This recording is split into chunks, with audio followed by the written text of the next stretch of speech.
So it's the last day of our build, and I'm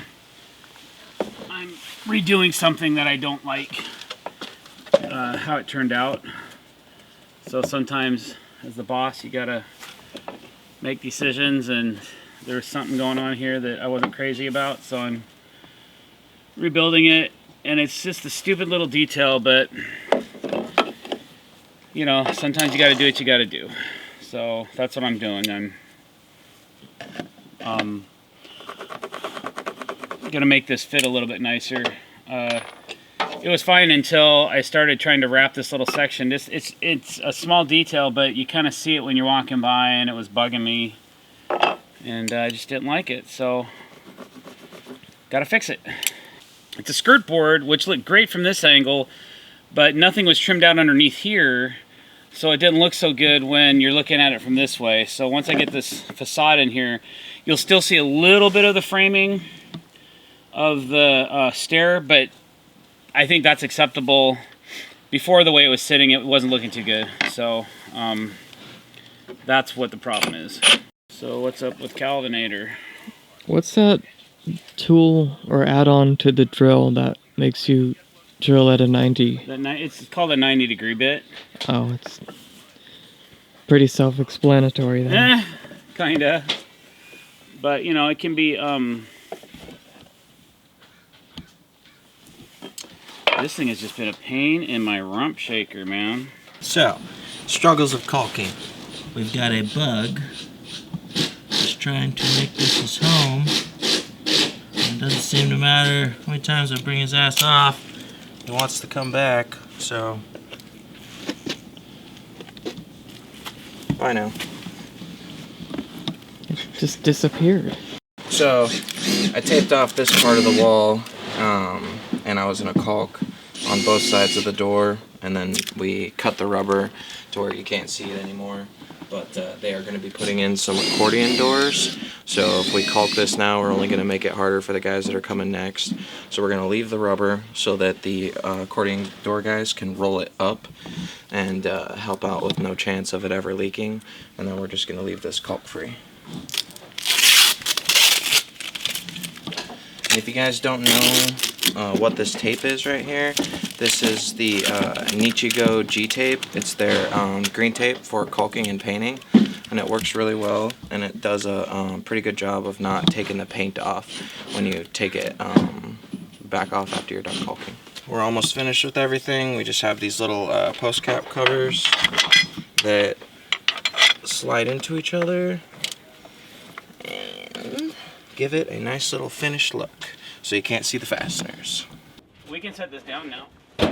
We had to put a piece of that cement board right there. It had come loose in shipping, and we had to get it back in, but we had to move the barbecue to get it in there.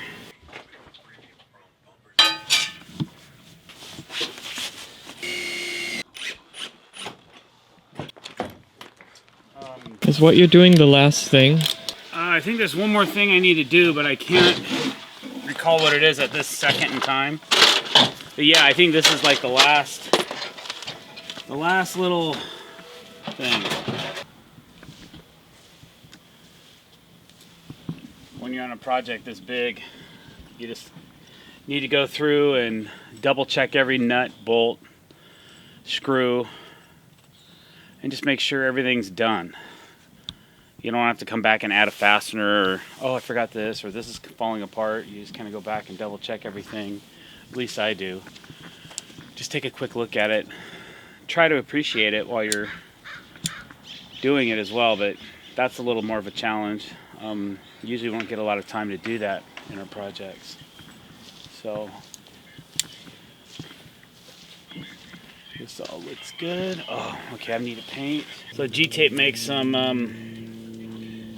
great waterproof membrane tape, but they also make some really cool prep tape for painting. That's what this green stuff is. So I'm just gonna lay some in so I can be a little sloppy and not make a mess out of my deck. I just want to paint these end grains so they kind of match the color of this board. We do that a lot. Some people miter all these or something, and we can do that, but it's very time consuming. So in my opinion, this looks pretty good. It's a nice compromise, because you got to draw the line somewhere, right?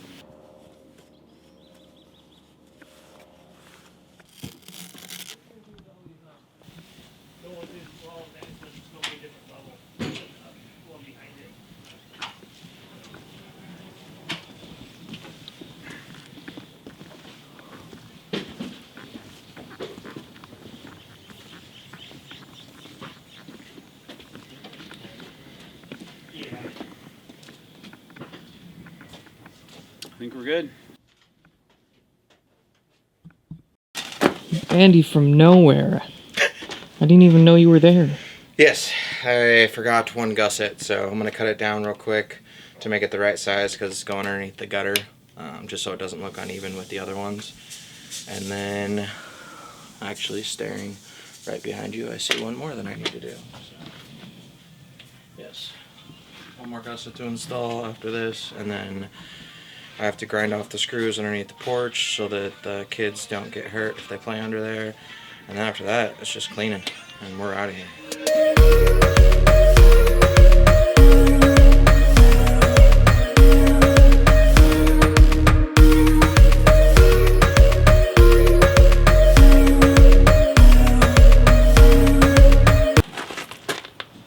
Just right under there. Look at this nerd. Man, my Achilles is really giving me a hassle today. Woo. Don't tear your Achilles tendon. And if you do, let it heal. If you do, I don't know. If I had it to do over, I probably would have opted for surgery, even though I didn't. Anyway, so it's our last day. We're in final cleanup, and it's a little monotonous because, you know, during a 2.5 month build, you accumulate a lot of things down on the site, and we kind of have a medium length carry to get everything back to the trailer. So it's just packing everything back up and putting it away, and then, you know, next week we'll be pulling it all back out and setting up on another job site. So it's probably one of my least favorite parts of the job, but it also means that we're done and I get paid. So haven't been paid in 10 weeks, so it'd be nice to have a check. So that's what's what. I'm finishing grinding off all of the stainless steel screws that poke through. So our customer has got a couple of kids, and this is a nice dry area, so we can only imagine they're going to be playing under here. So just going the extra mile so that nobody gets hurt. Today we finished up cleanup, job site cleanup, cleaned the deck, finished this little piece of staircase glass here. All the lighting, everything's done. We are fully and complete and ready to go on to the next project. We also received our final inspection yesterday, so it's fully complete.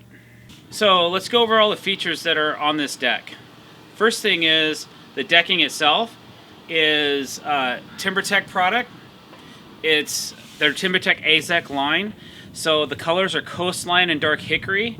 This deck features many custom heat bent surface borders I create with HeatCon silicone heating blankets. And what's unique about this deck is there's no seams in it unless I intentionally broke them in a particular place. So there's no more than a 20-foot span of decking, and then there's a curve or a shape that intersects that line. So everything breaks intentionally where it's supposed to. That allows the deck to expand and contract with the heat cycles. We get quite a temperature shift here in the state of Washington. So that's why I designed my decks this way. Plus, it's a really unique feature in the deck. The deck also is completely waterproof. It has a waterproof bladder, so all the water channels through and exits into a gutter system and then is taken out to a downspout and out to the outside of the deck. This deck features Regal Ideas 42-inch tall aluminum and glass rail system. We also have LED lights that light up from the top rail and shine down, so this glass can light up blue, amber, or white at night. It's a really nice effect. And then as you come down the stairs, we have individual 6-inch pickets for the staircases. This is just a small one. Also, the handrail is grabbable. here for a little bit safer journey down your staircase. If you follow me over here, there used to be a hot tub on the old deck here, and what we did is we turned it into our outdoor kitchen. Obviously the tabletop's not done yet, but we have a stainless steel Somerset grill and matching stainless steel Somerset cabinet doors, so you can access the inside of the cabinet and store some stuff under here. It's a really nice grill. I can't wait to see it done. We're still waiting on electrical and plumbing for the propane, because they don't have natural gas here, so this client went with a propane grill. You can see it's a 4-burner with a rotisserie infrared in the back, so really nice unit. We'll probably offer those as an option in the future, because I'm really happy with the way that one turned out. So when I designed this deck, the clients wanted a space on it where they could enjoy it even in the hottest of weather. So they wanted some shade screens put in and privacy screens. I was concerned a little bit about elevation and how much of the view they were cutting off, but there's a house right here too, and they wanted to be secluded from that. So my answer was, we ended up taking this this 42-inch high rail and then continuing it with these hideaway privacy screens. These are 1/8-inch aluminum screens, extremely durable, and they even rolled them on a curve for us to match our curved section of the deck. Probably this is the most custom part of this deck. We have reversed curved inset stairs that come down and they flare off into this really awesome bench that goes straight, because this is as close to the property line as we could get with this deck. We were not allowed to continue our circle, and then to bring it back around and curve it this way to finish off the curved bench. The bench is highlighted from the bottom. There's in-light LED lighting that shines down in between each section of posts on the bench to give it an indirect glow. One thing I really like about these privacy screens is the type of shadow that it casts. And as the sun changes direction and as it lowers itself into the west, it shines a really unique pattern of shade on the deck, and it does exactly what the client wanted, which is give them shade. Very beautiful space. Eventually there will be a curved fire pit that's going to match the curve of this bench and then straighten out over here. So we're thinking it might be 2 separate fire pits, a curved one and a straight one. Another unique feature of this deck is how we exit off the lower circle deck onto a small landing and then a set of stairs that exits down to the ground. So we had to come up with a way to come from a circle into a straight edge so that we could be able to install a hanger staircase from. So we continued with this dual colored theme, and then just trying to come up with how we're going to attach this to this part, how we're going to make this part work with this part.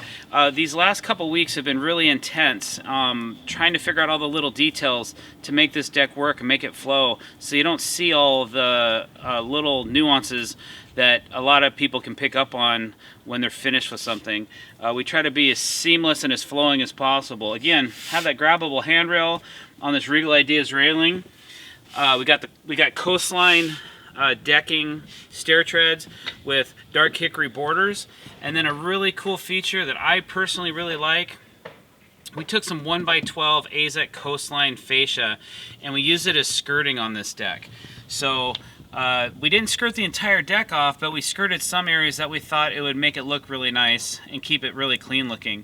So you'll notice down the stairs we have it here, and then around this entire circle deck we have it skirted off so that they can use it for dry storage, because as I said earlier, all the decks have been waterproofed with a bladder system, so there's no water that gets down into the ground.